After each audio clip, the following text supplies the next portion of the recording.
시청자 여러분 안녕하십니까. 성경 백독 힐링TV 이상철 목사입니다. 엘리야는 죽느냐 사느냐의 기로에 서 있을 때였습니다. 물론 엘리야는 갈멜산에 올라가서 바알과 아세라 신과 대결해서 대승리를 거두었습니다. 그렇지만도 그는 이제 이세벨이 엘리야를 처벌하기 위해서 이스라엘 선지자를 엄청나게 죽이고 이제 강압 정책을 펴기 시작했습니다. 그래서 엘리야도 자칫하면 죽을까 싶어서 도망을 갑니다. 로뎀나무 밑에서 죽기를 강구하고 있을 때에 이제 기진맥진에 쓰러져 있었지요. 떡과 물을 갖다 주어서 그것을 먹고 빨리 저 호렙산으로 가라. 엘리야가 이제 교훈을 차리고 호렙산으로 갔습니다. 거기 가서 큰 굴이 하나 있어서 그 굴 속에 들어갔어요. 죽고 싶은 마음밖에 없어. 이제 같이 일하던 선지자들 다 죽었고 다 잡혀갔고 나 혼자 살았다고 엘리야가 그렇게 생각했습니다. 어떻게 하면 참 이 일을 감당할 수 있겠는가 싶어서 엘리야가 굴 속에서 하나님의 뜻을 구했습니다. 하나님, 좀 힘을 써 주셨어. 저 바알과 아세라 신 아합 왕과 이세벨의 그 포악한 마귀의 정체를 없애달라고 기도했겠지요. 그 호렙산 굴에 서 있는 데에 엘리야가 그 간절한 마음으로 이제 그 기도 속에 있겠습니다. 그 열왕기상 19장 1절에서 8절에 있습니다. 죽느냐 사느냐에서 엘리야는 죽음을 피해서 도망갔다가 로뎀나무 안에 있다가 호렙산 동굴까지 들어갔어요. 산에 앞에 나와 서라 그래야 앞에 나와 섰습니다. 동굴에 나와서 큰 강한 바람이 불고 지진이 일어나고 막 바위가 터지고 그런 아주 대지진과 폭풍우와 이런 소리가 들려왔습니다. 혹시 이런 큰 사건에서 하나님이 나를 부르시는 거 아닌가 싶어서 귀를 쫑긋해 들어보았습니다. 근데 하나님의 음성은 안 들렸습니다. 지진이 나도 안 들렸고 폭풍 속에서도 하나님의 음성은 듣지 못했습니다. 이거 불 후에도 그랬습니다. 불이 떨어지고 바람이 불고 지진이 일어나고 폭풍이 부는데도 하나님은 거기에서 계시지 아니했습니다. 그 다 지나갔습니다. 큰 그런 사건들이 지나가고 세미하게 하나님의 음성이 들려오기 시작했습니다. 그 음성을 엘리야가 들었습니다. 열왕기상 19장 12절에 안 있습니까?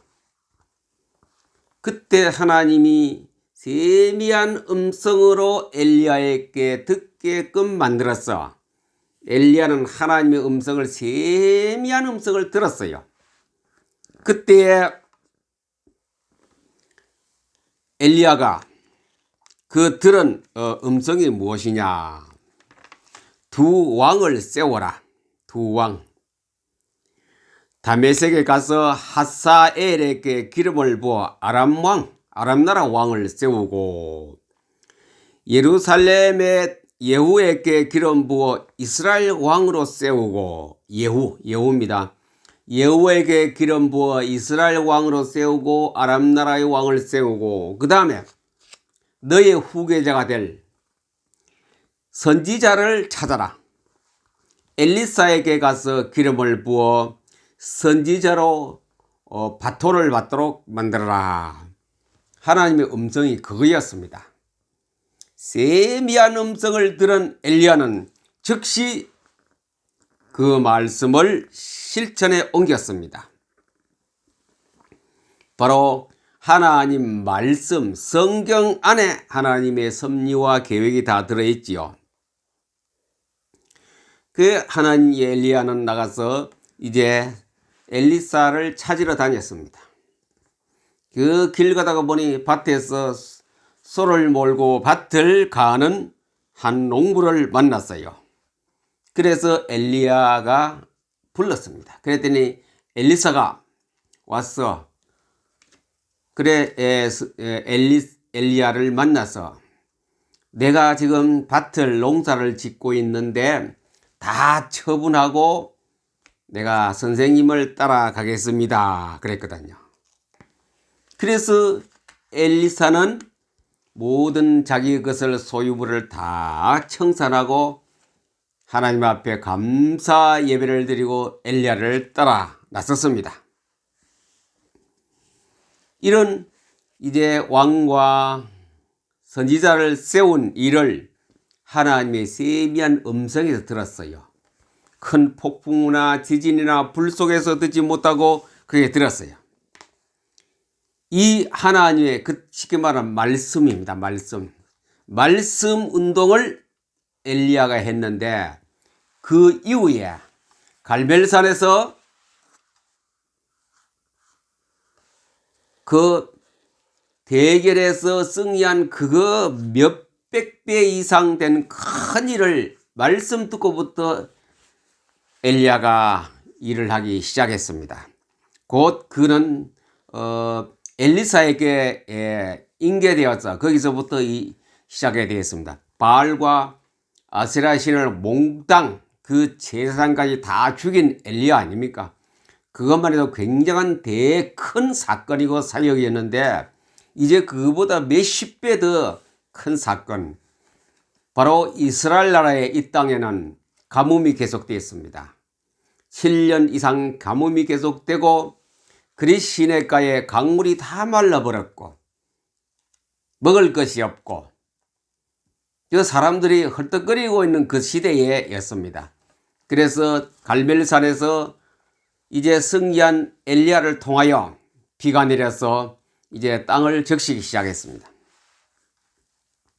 이세벨은 또 엘리야의 그 기적 같은 일을 행하는 거 보고 자기 자리가 왕권 자리가 흔들리는 것을 느꼈겠지요. 이러다는 우리가 명대로 못 살겠다 싶었던 생각이 들었는가?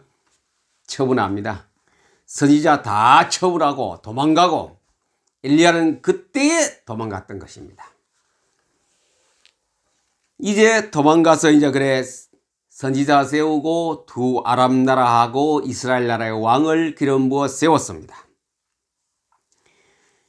이제 아합하고 아람 나라가 그 이후에 전쟁이 있었습니다. 전쟁. 또 그 다음에 또 전쟁이 두 번에 있었고 여러 가지 이웃 나라끼리 많이 찌그닥 했습니다. 그래 이제 그 엘리야는 이제 그 임무를 다 하고 하나님 말씀 따라 다 하고 난 다음에 성천에가 올라가 버렸습니다. 이제 그 바톤을 엘리야가 받게 되었습니다. 엘리사가 받게. 엘리사가 이제 선지자 사역을 할 때에 열왕기하 6장 8절에 18절에 보면 아람 군대가 쳐들어왔어요. 그래서 엘리사는 방 안에 있으면서 기도했습니다. 그래서 이 아람 군대의 눈을 다 어둡게 만들어가 끌고 성까지 들어와서 실컷 먹여주고 돌려보내버렸습니다. 또 아람 군대가 또 쳐들어왔대. 그거 그렇게 기적을 보고도 겁도 안 내고 그 다음에 뭐냐, 이제 문둥 나환자 네 사람이 성문에서 가만히 보니 여기 있다가는 우리가 다 굶어 죽을 것 같고 기왕에 우리가 죽을 몸인데 자 아람 나라로 가자. 그 네 사람이 갔어요. 가는 그날 새벽에 사건이 터졌습니다. 아람 군대가 진지를 펴고 쳐들어오려 하다가 자기들 쳐들어오는 소리를 듣고 병기와 무기가 시끄러운 소리를 듣고 도망 나가버리게. 주례랑을 다 쳤어요. 거보더니 뭐 한 사람도 없는 거래. 다 군수물잔 다 버려두고 생활 필수품은 다 가버렸어요. 엘리사 시대에 이제 아람 나라가 쳐들어오지 못하고 그 다음에 또 중요한 사건이 큰 게 있습니다. 이제 그 다음에 보면 이제 아합 왕이 죽는 장면도 나옵니다. 아합 전쟁터에 나가서 아합이 완전히 자기는 몸을 지키려고 노력하다가 적군이 실수로 쏜 화살에 정통으로 한 방에 맞고 죽었습니다. 이제 이세벨 예후가 이제 이스라엘 나라의 왕이 되었죠. 이세벨이 이제 자기는 뭐 권좌에 있으면서 많은 것을 복을 받았다고 생각되겠지요. 이세벨이 자기 집 2층에서 화장을 하고 있을 때 예후가 들어갔어요. 그래서 옆에 있는 보좌관에게 집어 던지라 그래가 이세벨을 땅바닥으로 패대기 쳤습니다. 개들이 핥아고 아무도 머리고 손이고 다 떨어져가 비참하게 죽었습니다.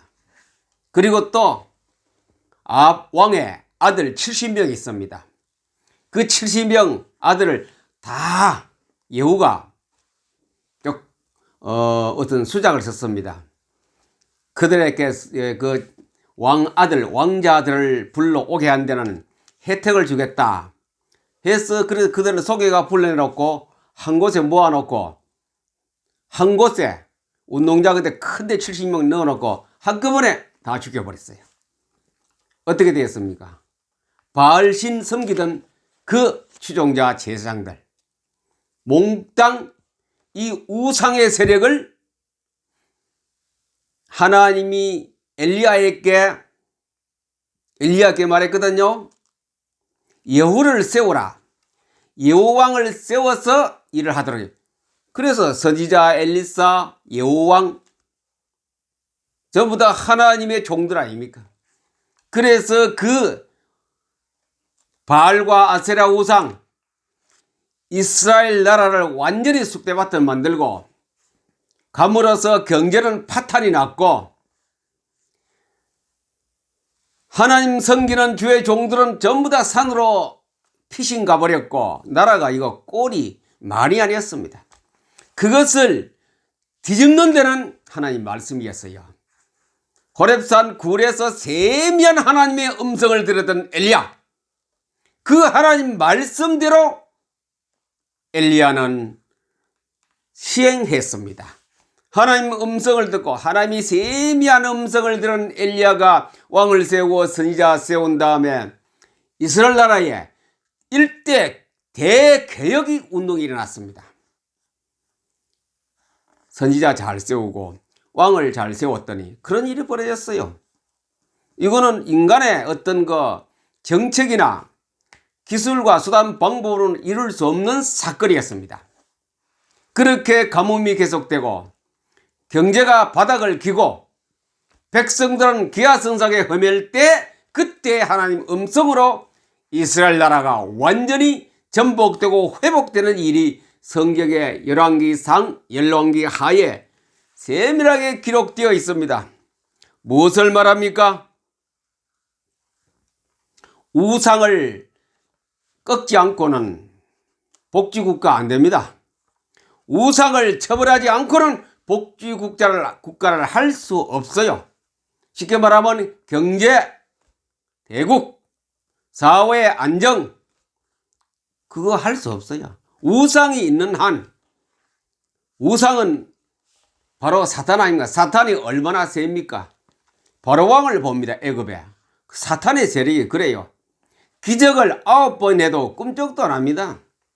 들어주는 척하다가 또 거짓말하고 또 들어준 척하고 그것이 사탄의 그들이 가지고 있는 기질입니다. 기질. 사단에 속으면 안 돼요. 사단이 말하는 거는 100% 전부 다 거짓말입니다. 거짓말. 너의 아비 마귀, 거짓말쟁이 아비 마귀. 예수님이 증거했거든요.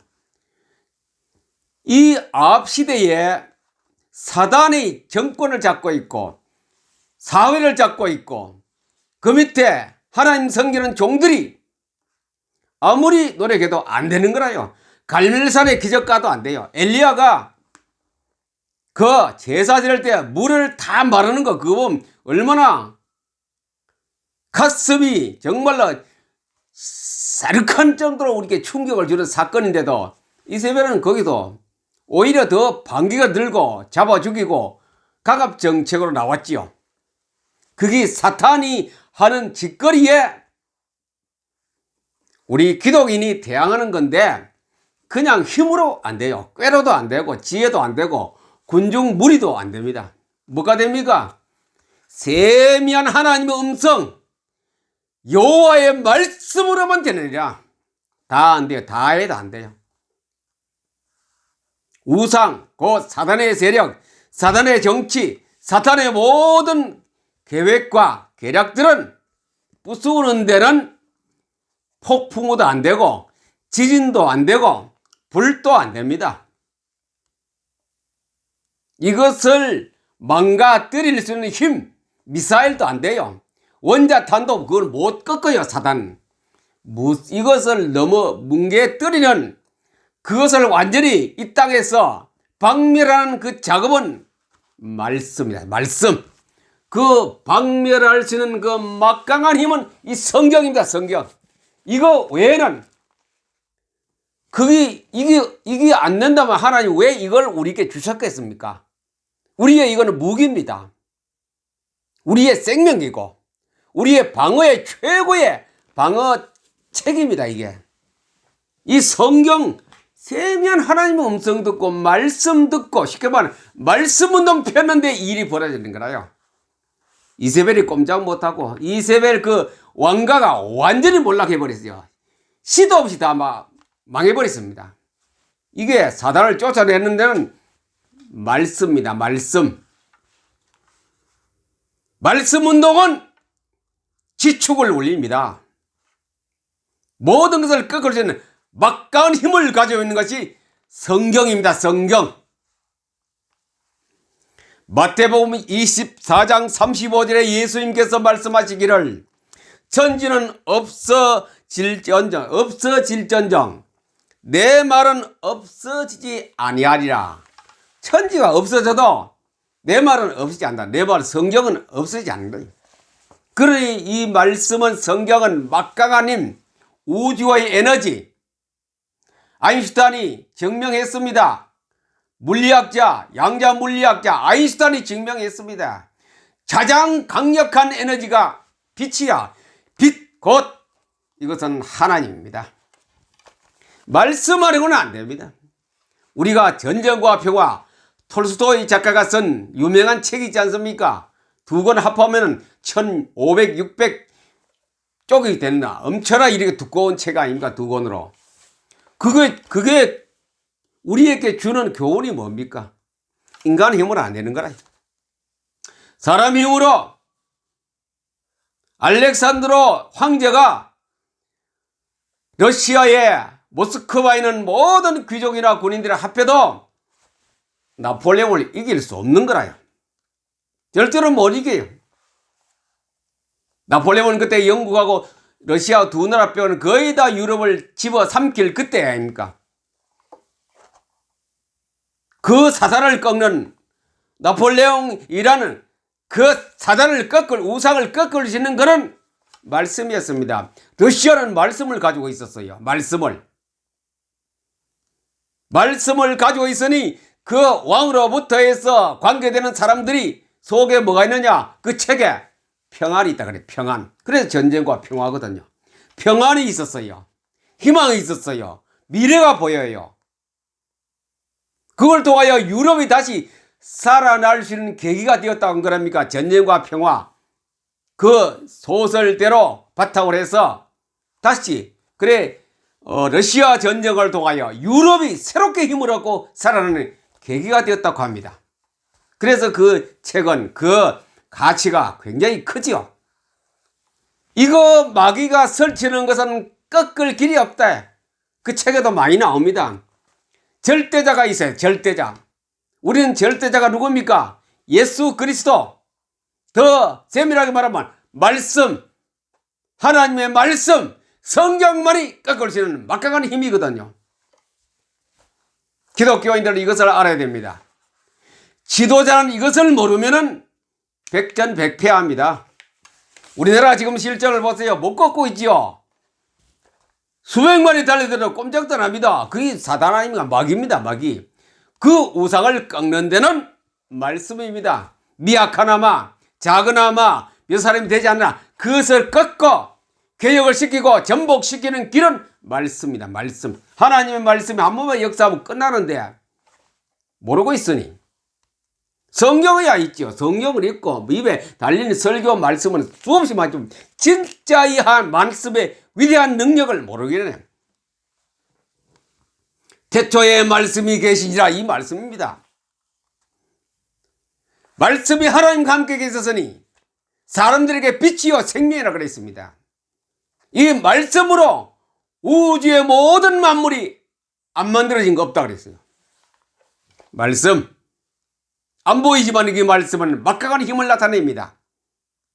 양자 물리학에서 말하는 것, 이 안 보이는 것이지만도 우리가 그 말씀 속에 신경을 쓰고 정신을 쓰고 김상훈 씨가 말한 대로 왓징 속에 들어가면은 이 말씀이 보이게 나타나는 게 그 예수님 아닙니까? 이 땅에 사람의 몸을 입고 온 예수 그리스도 하나님 말씀은 굉장한 것으로 우리에게 아무것도 없지요. 글씨밖에 없어요. 그러나 이것이 우리가 생각이라든가 왓징에 말하는 그 파동으로 된 이 말씀을 갖다가 입자가 되도록 우리의 자세를 취할 때에 행동으로 나타나는 거라요. 보이게끔 나타나는 거예요. 적들이 무너지는 현상을 우리에게 눈으로 볼 수 있도록 나타나는 것입니다. 그래 과학과 우주와 성경과 하나님 말씀 깊이 들어가면 너무나도 신비롭고 신묘막측한 하나님의 말씀. 우리는 죽기 살기로 성경을 읽어야 되고 말씀 운동을 해야 돼요. 죽기 살기로. 엘리야는 죽기 살기로 동굴 속에 가서 하나님 안 찾았습니까? 그때 말씀 받았거든요. 죽기 살기로 하나님 말씀을 우리는 연구하기보다는 읽어야 돼요. 읽고 운동을 해야 돼요. 편한 운동을 해야 돼요. 그 대표적인 왕이 여호사밧 왕 아닙니까? 우리 역대기에 나오는 여호사밧 왕이 그랬습니다. 지금도 우리나라가 사탄, 바로 이 적그리스도 이런 것들이 설치고 있는 때에 그들을 쳐볼 수 있는 것은 말씀밖에 없어요. 무슨 천지 같은 거 막 일어나고 있는데 겁만입니까? 무엇으로 대항합니까? 말씀으로. 분명히 에베소서 말하고 있지요. 적을 대적할 때는 구원의 투구와 의의 흉배만 쭉 붙이다가 그때 가서는 뭐합니까? 성령의 검 말씀을 가지라 그랬어요. 말씀을 가지라. 성령의 검 말씀을 가지라. 대포의 말씀을 가지라. 막강한 군사의 말씀을 가지라. 말씀이다. 말씀. 하나님 말씀 성경을 우리가 가진다. 이게 읽어야 돼요. 읽으면 가져지는 거고 운동을 하는 건 다 가르치고 공부를 해야 돼요. 모든 기독교 단체 구석구석 무엇이든지 다른 프로그램 좀 죽이고 이것만 계속 하면은 아방가의 우상 싹이 없어지듯이 이 땅 우리나라의 주위에 있는 거 지금 우리를 괴롭게 하는 거 이것도 싹 없어지는 길은 말씀밖에 없습니다. 그래서 성경을 읽읍시다. 조금 읽지 마시고 많이 죽기 살기를 읽어야 합니다. 포토리드로 1년에 200독 300독을 해야 됩니다. 그렇게 하면 어느 날 우리가 힘을 안 써도 싹 자멸해가 없어져 버립니다. 이 땅에 우리가 존속하고 해야 할 일은 말씀 운동, 말씀, 성경 읽기입니다. 여기서부터 시작하는 모든 것이 해결될 비전이 미래가 보이기 시작합니다. 성경을 읽읍시다. 시골교회 목사가 뜬다고 그냥 얕잡아 보지 마시고 이 말씀 운동. 어제 우리 동기 목사님하고 전화하면서 얘기했습니다. 1년 동안 안 되면은 우리가 나서자 그랬어요. 우리는 다른 거 없다. 말씀, 성경 읽기 하자. 광화문 거리 가자. 우리는 그 운동하자. 그래까지 우리가 얘기를 했습니다. 말씀입니다. 하나님 말씀으로 우리는 하나님이 주신 평안으로 국가와 교회를 지키는 우리가 뭐냐 파수꾼 아닙니까? 파수꾼의 역할을 감당할 수 있는 이 시대의 모든 지도자와 사역자, 목회자가 되기를 바랍니다. 말씀을 통하여 우리가 참 좋은 길로 행복의 길로 갈 수 있도록 여러분들 모든 사역과 현장 가정 위에 있기를 우리 주 예수 그리스도 이름으로 축복합니다. 감사합니다.